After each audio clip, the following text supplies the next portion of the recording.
Les aventuriers d'HubSpot by 1 minute 30 avec Gabriel Dabichouevel. Bonjour à tous, je suis ravi de vous accueillir sur un nouvel épisode des aventuriers d'HubSpot avec Rémi, mon associé. Salut Rémi, comment vas-tu ?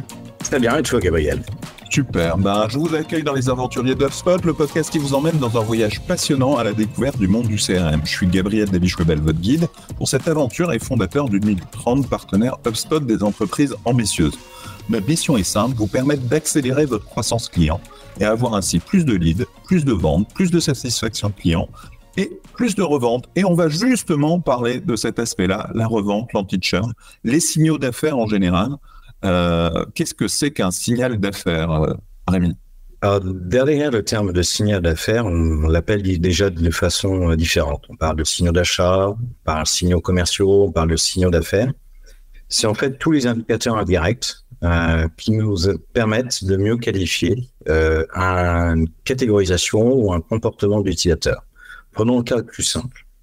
Un premier signal d'affaires en B2C sur quelqu'un qui est un risque de churn, c'est quelqu'un qui va voir juste la page de comment se désabonner, par exemple du service, ou comment résilier un service. Ça, c'est un signal d'affaires. Mais des signaux d'affaires de churn, il y en a beaucoup d'autres, un détracteur en B2C, est-ce que remplir un panier est un signal d'affaires aussi ?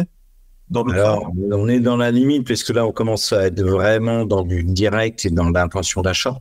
Donc, il y a toujours une limite de ce qui est de signal d'affaires, mais là, on n'est plus dans le signal d'affaires, on est dans l'acte commercial.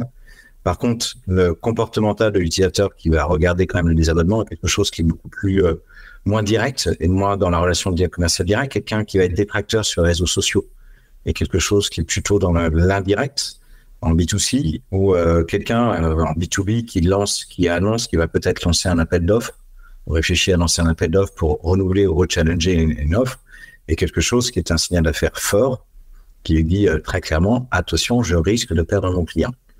Donc, quel est le lien entre les signaux d'affaires et le CRM ?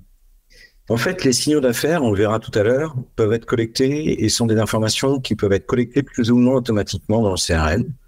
Il y a aussi certains points de vigilance, c'est-à-dire qu'il y a des règles d'informations qui sont pas forcément collectées, mais sur lesquelles il faut veiller. Je prends un exemple de signaux d'affaires de churn important. C'est lorsque quelqu'un est dans une entreprise, dans une base CRM, est en procédure de redressement.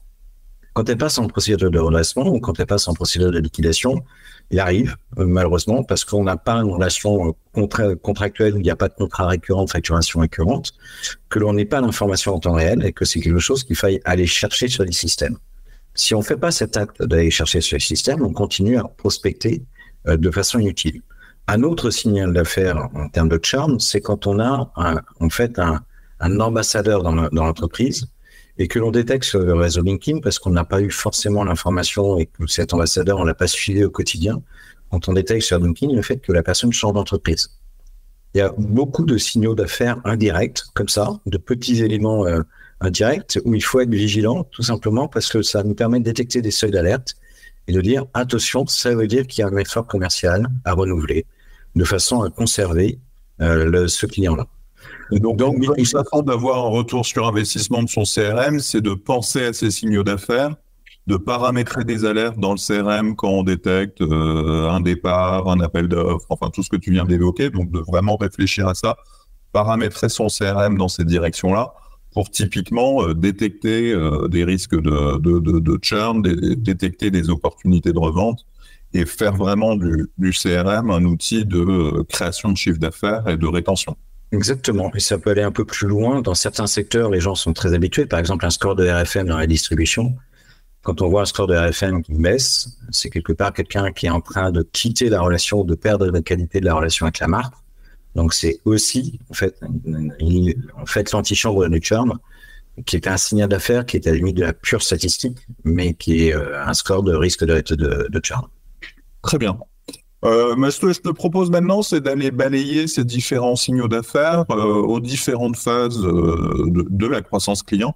Ouais. La première étant la prospection. Donc, alors, quand on parle de la prospection, alors tout d'abord, il y a des indicateurs génériques. Les indicateurs génériques, ce sont les indicateurs de croissance de l'entreprise ou de décroissance de l'entreprise ou de changement structurel de l'entreprise. Quand on voit qu'une entreprise recrute ou quand on voit que l'effectif de l'entreprise évolue sur LinkedIn ou autre, on a quelques outils qui nous permettent de qualifier ces éléments. Ça nous permet de savoir déjà la santé de l'entreprise. Il y a des outils de ratings aussi, de ratings qui donnent en fait la crédibilité financière d'une entreprise. Et quand ils évoluent, en fait, ça permet d'avoir un indicateur indirect de se dire déjà, en fait, est-ce que cette entreprise ou cette cible est dans le bon secteur. Maintenant, en fonction de son métier, les indicateurs vont pas du tout être les mêmes. C'est-à-dire, je donne un exemple, si on est dans la location de bureaux dans l'entreprise et qu'on constate sur LinkedIn que cette personne, ils sont en full remote et qu'ils prônent le full remote, vous n'allez pas ici, c'est pas la peine d'indiquer le full remote. Par contre, une entreprise en croissance dans laquelle on constate que les personnes sont bien en fait sur des bureaux et qu'il y a une forte croissance ou une forte décroissance, c'est une opportunité de tentative de passer du coworking ou de passer des choses comme ça. Pareil pour un cabinet de recrutement, mais pareil pour beaucoup de choses. Quand on voit une entreprise qui est en forte croissance, qui est en train d'acquérir d'autres sociétés, c'est aussi un vecteur pour regarder typiquement le niveau de croissance et donc du coup l'opportunité de structurer, de passer un CRM, de changer de RP, etc. Parce qu'on sait que certains seuils, là on pouvait, une entreprise de toute petite taille va bricoler un peu les choses, passer certains seuils, avoir besoin de se structurer.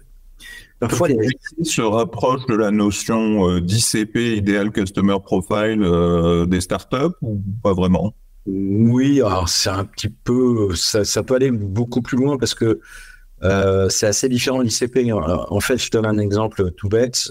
Quand on est dans la téléphonie d'entreprise, il est assez facile de connaître à qui appartient un numéro.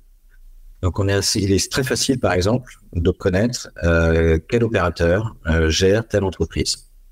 Et comme on connaît les offres des opérateurs, on sait très facilement si on peut être plus compétitif qu'eux. Donc, ça peut aller assez loin, en fait, dans les signaux d'affaires. Dans l'analyse et dans la qualification indirecte, donc d'informations qui sont collectées par ailleurs sur les réseaux, en fait, ça peut aller très loin quand on est dans le retail.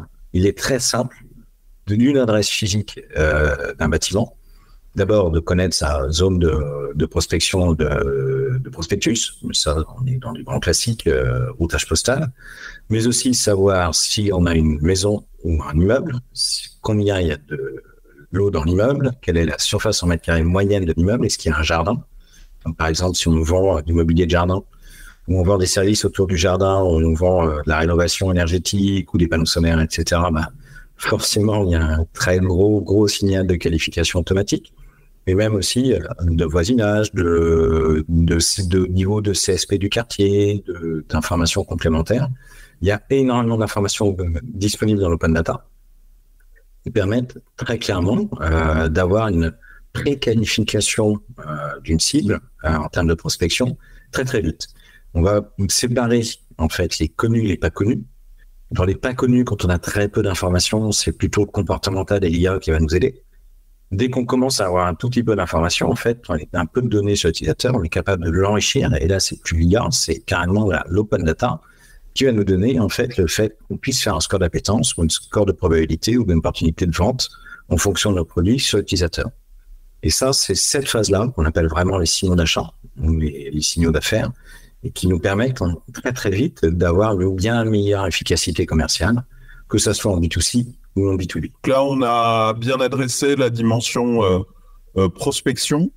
Sur la dimension vente, est-ce qu'on a des signaux d'achat ou qui peuvent être intéressants à mettre en place? Alors, dès qu'on rentre dans du qualifié, là, on rentre dans la data. Donc, on rentre dans un espace, entre guillemets, beaucoup plus quali et d'analyse d'engagement. Et là, on revient sur toute l'analyse du score d'engagement de l'utilisateur, toute l'analyse du score d'adhésion, de l'analyse de est-ce qu'il utilise bien mon profil, est-ce que 100% d'entreprises utilisent mon profil, est-ce que les filiales ou les maisons mères utilisent aussi les mêmes outils. Et il y a moyen, en fait, d'aller chercher des entreprises connect, c'est ce qu'il y a de l'upsell, du cross-sell, de la revente à faire. Et là, on rentre dans un écosystème beaucoup plus prédictif, où on est capable, en fait, d'une bonne structure de la donnée dans le CRM, va nous permettre d'automatiser énormément de choses. notamment parce que le CRM, ça va être aussi l'automatisation de la collecte d'informations en complémentaire, typiquement de la satisfaction, qui va permettre aussi d'objectiver la qualité de la relation avec le client, mais aussi des outils qui vont nous permettre de connaître l'organigramme de l'entreprise, donc être capable de pouvoir faire beaucoup plus d'account-based marketing, de vérifier qu'on a bien adressé l'intégralité des équipes de l'entreprise qui nous concernent. Et donc, on a tout de suite, en fait, un écosystème qui est beaucoup, beaucoup plus riche parce que on est capable de faire l'analyse, en fait, stratégique sur le client.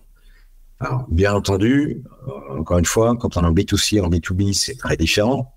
Quand on est en B2C, B2B, les contraintes RGPD sont pas du tout les mêmes. Donc, les enjeux sont pas tout à fait identiques. Mais pour autant, ça reste cette logique de j'ai une base comportementale en plus de ma base informationnelle sur mon client qui me donne en fait une vraie capacité à analyser son appétence.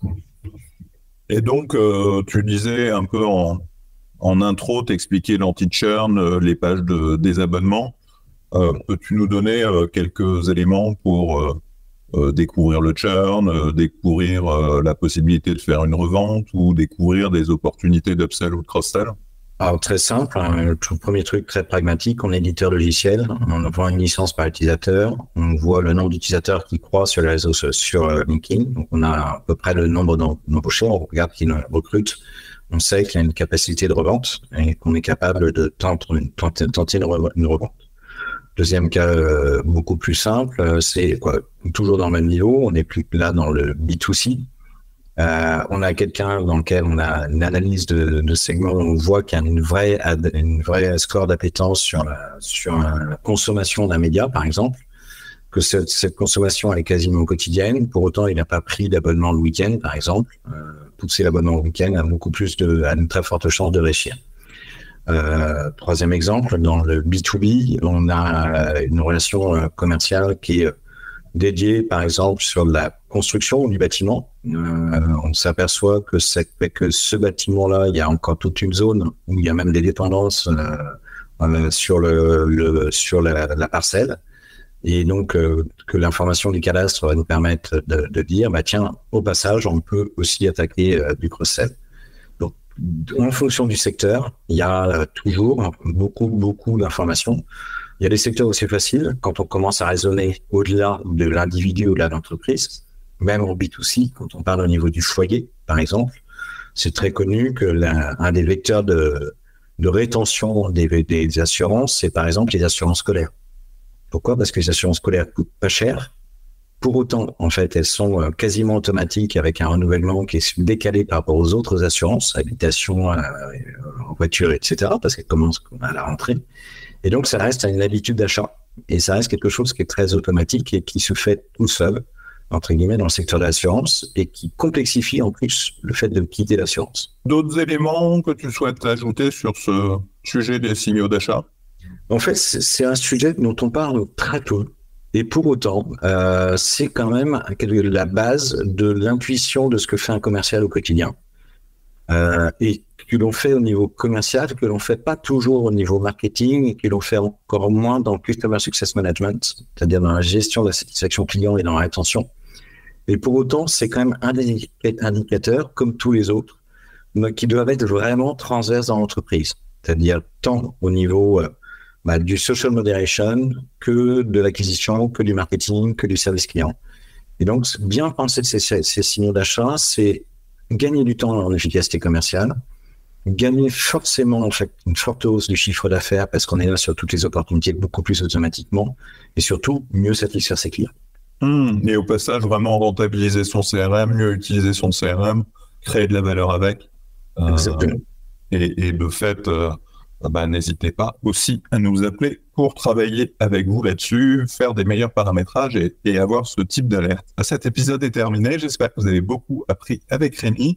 J'espère que vous avez vu comment, à travers ces signaux d'affaires, on peut avoir plus de prospects, plus de ventes, plus de satisfaction client et plus de reventes. Et si, comme nous, vous pensez que le CRM est une aventure et que vous souhaitez bien accompagner, contactez-moi chez 1 minute 30. Mais avant de partir, n'oubliez pas que l'expérience est meilleure lorsqu'elle est partagée. Alors après l'épisode, relayez vos découvertes avec d'autres aventuriers et n'hésitez pas à liker, à partager et à laisser un commentaire sur la plateforme où vous consultez ce podcast. Salut Rémi. Salut Gabriel. Vous pouvez réécouter tous les épisodes de notre podcast sur Spotify, YouTube et Deezer. Vous pouvez aussi visiter notre site web 1minute30.com.